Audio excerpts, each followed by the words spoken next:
El gobierno y la Asociación Nacional de Empleados Fiscales, la ANEF, alcanzaron finalmente un acuerdo en el reajuste salarial de un 2,5% tras 5 semanas de negociaciones con el Ministerio de Hacienda y del Trabajo.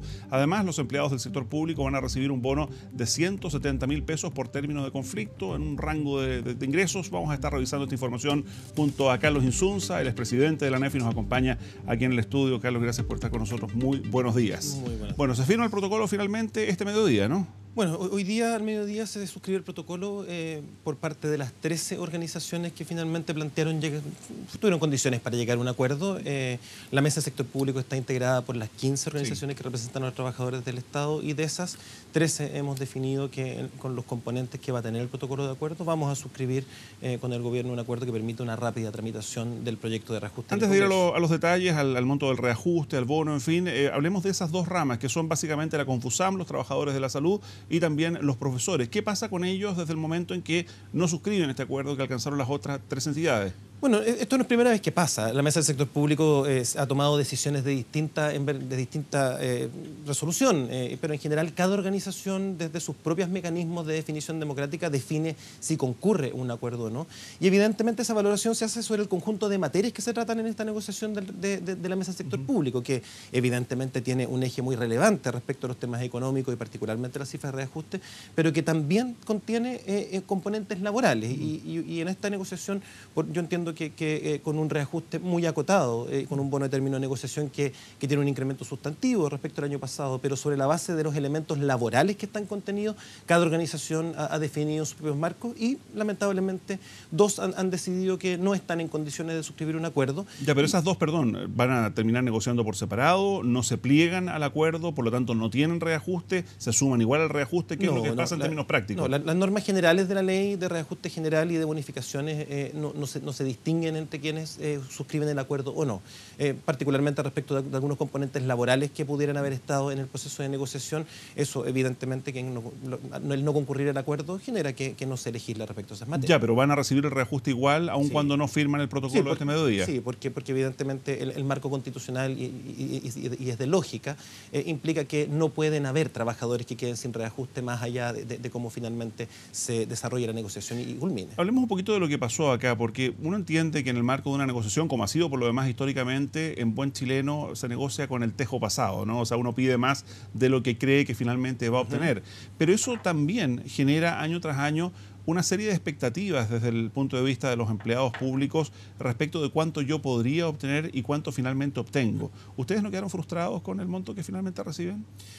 A ver, el reajuste evidentemente es un reajuste muy acotado. Lo que nosotros hemos hecho desde el conjunto de organizaciones que hemos suscrito, pero particularmente desde la ANEF, es valorar en primer lugar que en esta negociación partimos desde un reajuste que desde el inicio el gobierno planteó por sobre la recuperación del poder adquisitivo perdido, cosa que en los años anteriores con el ministro Valdés había sido un lastre enorme en el proceso de negociación.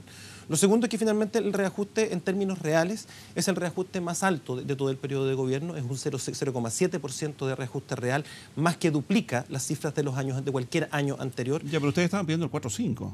O sea, nosotros partimos con una demanda del 6 y la fuimos ajustando a propósito de algunos cambios en las proyecciones de IPC y de crecimiento del país. Y por tanto, al final el acuerdo se suscribe sobre la base de un 2,5 que, vuelvo a reiterar, es la cifra más alta del periodo, es un 0,7% de reajuste real. Es una cifra que sin duda nos hubiera gustado que fuera superior, pero finalmente la evaluación del acuerdo, como digo, se hace sobre la base del conjunto de materias que están.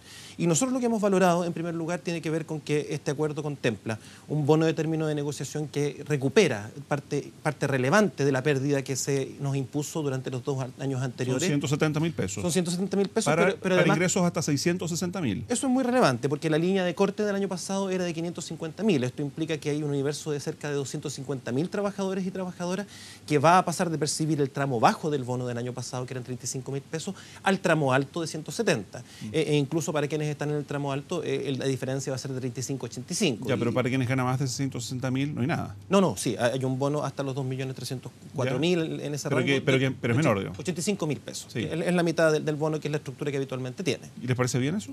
La estructura del bono es la que nosotros propusimos. Evidentemente los montos subieron sustantivamente desde la primera propuesta del gobierno y eso es lo que se ha valorado. Pero desde la ANEF lo que hemos valorado principalmente son las materias laborales que hoy día están puestas en el protocolo. El gobierno ha comprometido el avanzar en un proyecto de ley dentro de las próximas semanas que modifique la regulación de ingreso y de término de las contratas, que es el formato de empleo inestable que tenemos en el Estado, para consolidar efectivamente procedimientos que den cuenta de que las jefaturas de servicio, cuando contratan y cuando despiden en el sector público, tienen que hacer actos administrativos fundados y va a haber procedimientos de reclamación estructurados, cosa que sin duda es un avance muy relevante, no solo desde el punto de vista de la estabilidad laboral de los trabajadores públicos, sino que desde el punto de vista de cómo el Estado avanza hacia formatos de empleo en que se dota de más transparencia y se avanza en consolidar mecanismos que son mucho más consistentes con lo que uno esperaría de una práctica racional en el sector. Carlos Insunza, en medio de todo este particular proceso de negociación, ¿afectó en algo, para bien o para mal, todo el debate que se dio entre los candidatos a la presidencia a propósito del tema de los trabajadores del sector público? Sin duda, no solo eso. Yo efectivamente nosotros buscamos que esta discusión de reajuste se diera lo más lejos posible de la elección presidencial y parlamentaria para no contaminar el proceso de negociación con todo el debate que se iba a producir al respecto. No me cabe ninguna duda que las amenazas y vociferaciones que de algunos sectores durante la primera vuelta presidencial hubo respecto de amenazar a los trabajadores públicos con despidos masivos para financiar su programa de gobierno, para volver a instalar el que habría en el Estado decenas de miles de lo que se llama operadores políticos, que finalmente, tal como se demostró durante el gobierno anterior del presidente Piñera, no fue más que una excusa para despedir masivamente a trabajadores del Estado e instalar a funcionarios de confianza de las autoridades de turno. Es parte de los elementos que en el debate pesaron para que los elementos laborales tuvieran una incidencia mayor. ¿Ustedes entienden desde la ANEF que, dependiendo del signo del gobierno, ellos desean poner en la jefatura particularmente a gente que es de su confianza? No, eso nunca, es suyo, ¿no? Eso nunca ha estado en discusión. Ya, pero ¿qué pasa con esto? Nosotros entendemos que hoy día hay marcos legales respecto a dirección pública, pero que los componentes de confianza en un gobierno, en los marcos acotados de asesorías de directivos de primer nivel, de ministerios, subsecretarios, intendentes, son absolutamente normales y son parte de la realidad de un gobierno que está impulsando su programa. Ya, pero en los mandos medios o incluso en las bases, ¿hay o no hay hoy día operadores políticos en la administración pública? Nosotros no negamos que efectivamente puedan haber algunos casos y lo que le hemos dicho a quienes han hecho estas denuncias es que por favor concurran a las instancias que están disponibles para esto, la Contraloría General de la República, las propias instituciones, para denunciar estos casos y que se tomen las medidas. Lo que nosotros negamos tajantemente es que, tal como lo han dicho algunos personeros vinculados al comando de Sebastián Piñera, haya 20.000 trabajadores del Estado, prácticamente el 10% de la dotación del aparato central, que no trabajen o no cumplan funciones o sean operadores políticos. Eso es una fantasía. Eso es una fantasía. De la misma manera que es una fantasía el aseverar que sobre la base de despedir a 20.000 trabajadores del Estado se pudiera financiar la mitad de un programa de gobierno como el que está planteando Sebastián Piñera. Con miras a la segunda vuelta, desde la Agrupación Nacional de Empleados Fiscales que usted preside, ¿van a llamar a votar por uno u otro candidato? Nosotros hemos definido un formato que es el formato en que la ANEF ha enfrentado estos procesos presidenciales desde hace mucho tiempo. Nosotros entendemos que la voz de los trabajadores del Estado respecto de fortalecer la función pública, fortalecer al Estado con miras a que la ciudadanía pueda recibir del Estado los servicios que requiere, que seamos capaces de garantizar los derechos que tenemos por misión cada una de las instituciones velar y que también podamos garantizar las obligaciones que corresponden a la ciudadanía. Es una tarea en la que nosotros tenemos una voz privilegiada porque conocemos cómo funcionan los servicios desde dentro. Poco antes de la primera vuelta, desde la ANEF emitimos una inserción, una carta pública en la que le planteamos 3 materias que a nosotros nos parecen centrales hoy día para avanzar en el Estado. Pero eso era una carta abierta a todos los candidatos presidenciales, pero hoy día con ya 2 alternativas claramente definidas. ¿Ustedes toman opción? Sí, nosotros lo que le vamos a pedir a los candidatos presidenciales, y estamos cursando esas invitaciones, es que puedan pronunciarse respecto a los contenidos que nosotros hemos planteado y evidentemente esperamos que en ese debate podamos recoger de parte de los comandos y los candidatos presidenciales opiniones nítidas respecto de cuál es el futuro del Estado que ellos visualizan y qué tipo de reformas o modernización del aparato público se plantean y particularmente cómo visualizan la participación de las organizaciones sindicales del sector público que agrupan a la enorme mayoría de los trabajadores del Estado en estos procesos de cambio. Ya, lo que pasa es que en medio de toda esta discusión y viendo también la otra cara de la moneda, recuerdo que lo conversamos hace un par de semanas, están los datos que instaló este estudio del Instituto Nacional de Estadísticas a mitad de año, cuando señalaba que trabajadores del sector público para similares funciones respecto al sector privado habían obtenido no solo más reajustes, sino que en algunos casos estaban ganando más plata, en definitiva, para una función similar. ¿Cómo recogieron ustedes toda esta discusión también? Sí, nosotros esa discusión la venimos dando desde que apareció el primer estudio del INE a finales del año pasado. De hecho, los asesores técnicos de la Mesa del Sector Público trabajaron con el Instituto Nacional de Estadística para clarificar algunos temas técnicos de la encuesta. Lo primero es que el INE ha reconocido que los mecanismos de esa encuesta tienen falencias metodológicas que ellos están en proceso de corregir y que sobreestiman los ingresos de los trabajadores públicos por distintos factores que yo creo que no es del caso enumerar. Pero lo segundo es que cuando se hace una comparación de este tipo, la comparación correcta no es una comparación entre una masa salarial donde concurren trabajadores independientes, trabajadores muy precarizados y los trabajadores del sector público. Es evidente que cuando hay negociación colectiva y esta es efectiva, los trabajadores y trabajadoras tienen la capacidad de percibir remuneraciones de mejor cuantía.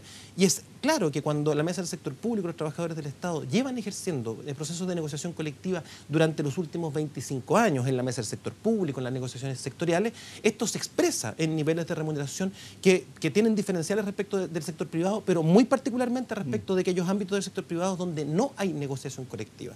Si uno lo compara con los ámbitos donde existe negociación colectiva efectiva, las cifras se ajustan de una manera bastante mejor. Y por tanto a mí lo que me parece es que un estudio de esas características lo que pone arriba de la mesa es el tremendo desafío que tiene nuestro país para avanzar en la posibilidad y en la capacidad de las organizaciones sindicales de tener una representación efectiva en negociación colectiva como único medio para que finalmente la escandalosa distribución del ingreso que hay en nuestro país se avance en mucho mayor equidad. De hecho, hoy día, cuando este reajuste, que yo vuelvo a insistir, es un reajuste acotado, nosotros hubiéramos aspirado a más, da cuenta de que es un 0,7% de reajuste real, es más del doble de los últimos años, implica una participación de cerca del 50% respecto del crecimiento proyectado para este año en el país. Yo quisiera ver una negociación colectiva en el sector privado en que los trabajadores son capaces de percibir el 50% del incremento de utilidades. Y cuando tengamos ese tipo de discusiones instaladas en todo el mundo laboral en nuestro país, sin duda vamos a tener un país más justo y me parece que el buscar que finalmente se ajuste las diferencias de salariales que uno puede detectar entre sectores por la vía de nivelar a la baja a un sector como el sector público que finalmente ha avanzado sobre la base de sus propias demandas, pero también sobre la base de ir ejerciendo una labor mucho más cercana y mucho más capaz de dar cuenta de las necesidades de la ciudadanía, es un pésimo método que solo va a ser, que solo puede profundizar las inequidades en nuestro país. Muy bien, Carlos Insunza, muchísimas gracias por acompañarnos en esta jornada. Muchas gracias por la invitación. Muy buenos días.